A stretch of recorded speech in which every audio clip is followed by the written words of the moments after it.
Why some men choose to marry plain Janes instead of spicy Sarahs. Just a reminder that this is coping.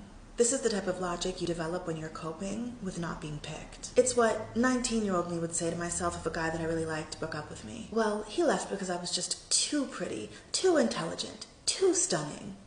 Girl. Now, don't get me wrong. Much like women, men have preferences. And those preferences absolutely can include lifestyle and aesthetic. Like wanting to date a girl who'd rather be at the beach instead of shopping, or wanting to date a tomboy instead of a girly girl. Wanting to date a girl who doesn't wear a lot of makeup, or wanting to date a girl who's always glammed up. Whatever. And yes, I am also very much aware of the fact that people are multifaceted. And to claim that those types of people can't all be the same girl is also incorrect. But for sake of time and video, we aren't factoring in the nuance of having multiple hobbies and aesthetics. Anyway, it's when you start to equate those lifestyle and aesthetic preferences to lesser than because they're different that it becomes coping. A woman with a 16-step skincare routine isn't better than a woman with a 1. He didn't choose to marry a plain Jane, he chose to marry a woman who is more aligned with what he's looking for in a wife. And that's going to look different for every man, much like it'll look different for every woman, and the men and women in question aren't lesser than for aligning with such. I also want to add as an addendum, I think it's incredibly important to be honest with yourself and others about your preferences early on. That way you don't make the hurtful mistake to yourself and others of being with someone you don't actually like, because you think you're supposed to like them, only to leave them later or to have a terrible relationship while you stay. And I also add as an addendum, I think it's incredibly important to be honest with yourself and others about who you are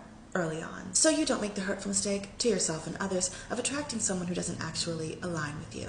Ethical wealth coming soon. All like LeBron this year. Storm's got a platinum plat, but you man are going bronze this year.